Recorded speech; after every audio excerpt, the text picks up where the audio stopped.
Hello students, my name is Dr. Amit Vats. I teach Engineering Mathematics First. इस AKT university में जितने भी subject आपको पढ़ाए जाते हैं उनको सब्जेक्ट के साथ साथ कोड के नाम से भी जाना जाता है। यहाँ पर जो इंजीनियरिंग मैथमेटिक्स फर्स्ट है इसका जो कोड रखा गया है वो KAS 103T रखा गया है। इस कोड का भी अपना एक मीनिंग है। के मतलब कलाम, आपकी अब्दुल कलाम यूनिवर्सिटी है उसी से कलाम वर्ड लिया गया है। ए मतलब अप्लाइड, एस मतलब साइंस,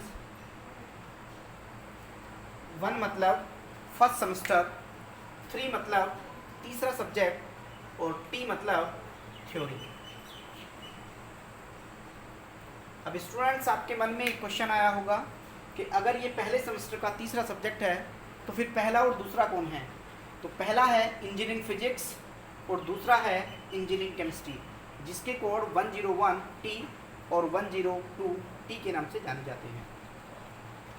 स्टूडेंट अभी तक आप 11th-12th में जब पढ़ रहे थे तो आपने ये मन में आपके क्वेश्चन आता था कि हमें इंजीनियरिंग मैथमेटिक्स का यूज़ कहाँ करना है या किसी भी मैथमेटिक्स को हम यूज़ कहाँ करेंगे, ये हमें क्यों पढ़ाई जाती है।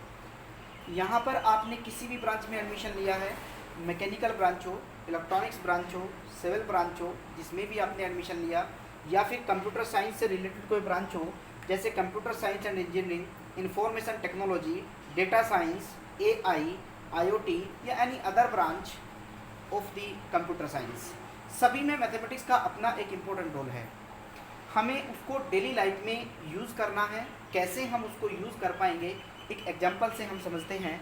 एक एग्जांपल हमारे पास है, मान लीजिए एक एग्जांपल से हम समझते हैं कि कैसे डेली लाइफ में उसको यूज़ करेंगे। मान लीजिए एक मैन है, एक आदमी है जिसका वेट 100 kg है। एक मैन आपके पास है जिसका वेट 100 kg है। वो एक डॉक्टर के पास जाता है अपने वेट को रिड्यूस करने के लिए। डॉक्टर से कहता है मुझे एक ट्रीटमेंट दे दीजिए ताकि मेरा वेट 100 kg से एक नॉर्मल कंडीशन में आ जाए। नॉर्मल कंडीशन मतलब 60 to 65 kg के आसपास उसका वेट हो जाए, वो ये चाहता है। डॉक्टर से उसकी बात होती है और डॉक्टर उसको मेडिसिन देते हैं। लेकिन जब मेडिसिन देते हैं डॉक्टर, तो डॉक्टर उसे ये कहते हैं कि आपका वेट 100 kg है, नॉर्मल वेट तब होगा, आपका वेट नॉर्मल हो जाएगा, ये मेडिसिन आप डेली खाइए और आपका जो वेट है वो इस रेट के साथ 0.01 kg इस पर डे, इस रेट के साथ आपका वेट कम होता जाएगा। तो जो पेशेंट है वो डॉक्टर से कहते हैं ठीक है, इस रेट के साथ मेरा वेट कम हो जाएगा और नॉर्मल कंडीशन में आ जाएगा। लेकिन अब वो डॉक्टर से एक क्रॉस क्वेश्चन करते हैं कि मुझे बताइए कि इतना वेट मेरा कम होगा पर डे के हिसाब से, 100 kg मेरा वेट है, मुझे ये मेडिसिन कितने दिन तक खानी है। अब ये क्वेश्चन मेरा उसके सामने रखा गया है कि अब डॉक्टर को ये बताना है कि वो कितने दिन तक ये मेडिसिन खाए। अब डॉक्टर को समझ नहीं आता क्योंकि उसको तो बस यही डेफिनेशन आती है कि वो इसमें से पर डे के हिसाब से माइनस करता जाए। लेकिन ये एक लॉन्ग प्रोसीजर है और लॉन्ग प्रोसीजर से काफ़ी मुश्किल से वो इसका टाइम वेट निकाल पाएगा। तो उसने क्या किया, उसने कहा मेरे एक फ्रेंड हैं, मेरे मित्र हैं मैथमेटिशियन, और मैं मैथमेटिशियन से बात कर लेता हूँ। तो मैथमेटिशियन के सामने प्रॉब्लम रखी गई। उन्होंने कहा कोई बड़ी बात नहीं है, मैं सॉल्यूशन दे देता हूँ। तो जब इसका सॉल्यूशन स्टार्ट हुआ तो मैथमेटिशियन क्या कर रहे हैं, एक डेली लाइफ की नॉर्मल प्रॉब्लम थी, उन्होंने इसको मैथमेटिकल में कन्वर्ट किया। कैसे कन्वर्ट किया कि लेट आदमी का जो वेट है x = 100 kg, उन्होंने लेट कर लिया है कि वो x = 100 kg है। उसका रेट चूँकि इतने के हिसाब से कम हो रहा है तो उन्होंने अपनी इस प्रॉब्लम को मैथमेटिकल में कन्वर्ट कर दिया और वो डिफरेंशियल इक्वेशन बन गई है 1 ऑर्डर की, dx/dt = 0.01 रेट से कम हो रहा है। क्योंकि वेट x है और चूँकि डिक्रीज हो रहा है इसीलिए एक नेगेटिव साइन देना पड़ेगा।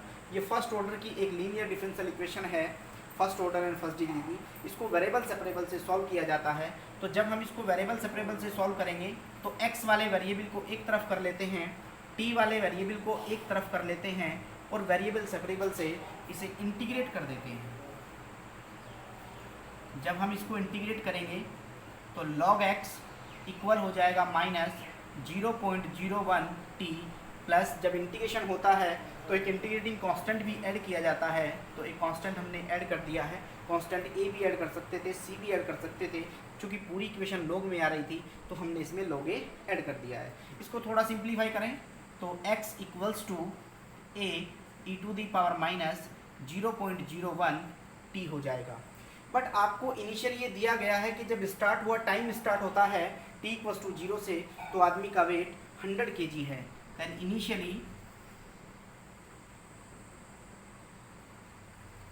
इनिशियली x इक्वल्स टू 100 है when t equals to 0। Then implies अगर हम t की वैल्यू यहाँ 0 रख देंगे तो a इक्वल्स टू 100 हो जाएगा। अगर हम इस इक्वेशन में इसको पुट करें तो x इक्वल्स टू हमारे पास होगा 100 e to the power minus 0.01 t। तो मैथमेटिशियन ने उसको ये डेफिनेशन बना के दे दी कि जो उसका आदमी का वेट है इस तरीके से कैलकुलेट किया जा सकता है।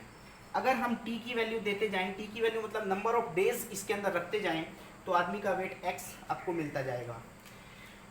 फॉर एग्जांपल अगर हम ये कहें कि t इक्वल्स टू 40 डेज हैं, तो इसका मतलब ये हुआ अगर t इक्वल्स टू 40 डेज हैं तो x इक्वल्स टू 67 kg उस आदमी का वेट होगा।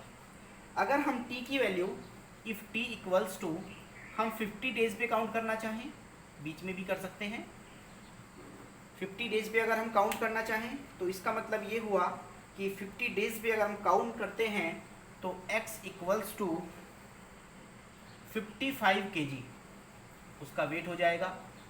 और अगर हम नंबर ऑफ डेज और ज़्यादा बढ़ा देते हैं, t इक्वल्स टू अगर हम t इक्वल्स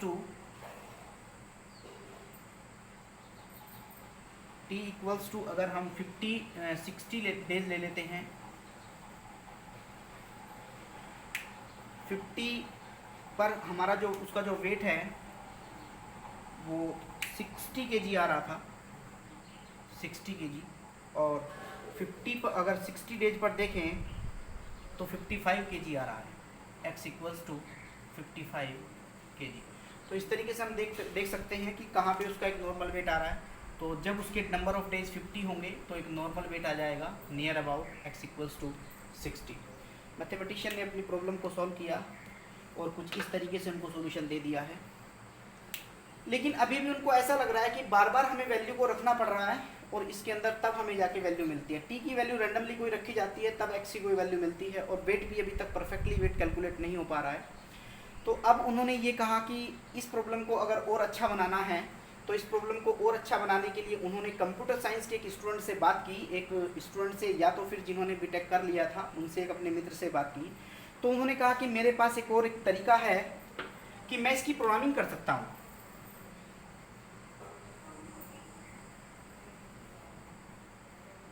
अब वो क्या कर रहे हैं, वो इसकी प्रोग्रामिंग कर रहे हैं। किस तरीके से, एक फंक्शन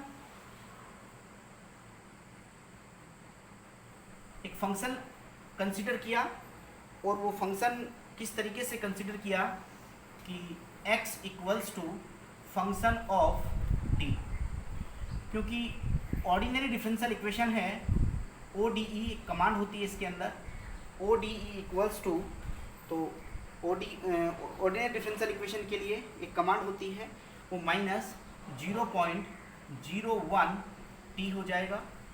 प्लॉट एक कमांड होती है प्लॉट की, तो प्लॉट किसको प्लॉट करेंगे, x और t को हमें प्लॉट करना है। तो जैसे ही प्लॉटिंग होगी तो आपको इस तरीके से एक ग्राफ नज़र आएगा, इधर t होगा और इधर x होगा, 100 से स्टार्ट होगा, डिफरेंस के साथ हमने कुछ मेंशन कर लिए हैं। जैसे इस पर टाइम हमने ले लिया है, उस पर वेट है, और इस पर हमने टाइम ले लिया है। तो अगर हम इस पर टाइम लेते हैं, इस पर वेट लेते हैं, तो इस तरीके का आपको एक प्लॉटिंग दिखाई देगी। अब हम देख सकते हैं कि जहाँ पर भी हमें पता करना है उसी टाइम पर हमें उसका वेट पता चलता जाएगा। इस तरीके से हम उसका वेट ले सकते हैं। तो एक ग्राफ से आपको नज़र आएगा। अब ये प्रोग्रामिंग भी अगर हम देखें छोटी सी प्रोग्रामिंग है, कोई भी गूगल पे सर्च करेगा और ये कोड उसको वहाँ पर मिल जाएंगे। अब बीटेक के स्टूडेंट का काम ये नहीं है कि वो इसकी कोडिंग करके हमें दे दे। मेन काम हमारा ये है कि सिस्टम के पीछे जो प्रोग्राम चल रहा है उस प्रोग्राम की जो कोडिंग करनी है वो एक कंप्यूटर साइंस से रिलेटेड स्टूडेंट ही कर पाएगा। वो हम मैथमेटिशियन या तो फिर एक नॉर्मल स्टूडेंट या फिर नॉर्मल आदमी के बस की बात नहीं है। उस प्रोग्रामिंग को केवल और केवल वही स्टूडेंट कर सकता है जिसने कोडिंग को बहुत अच्छे से समझ लिया हो, अच्छे से कोडिंग करना जानता हो, वही उसका प्रोग्राम बना सकता है।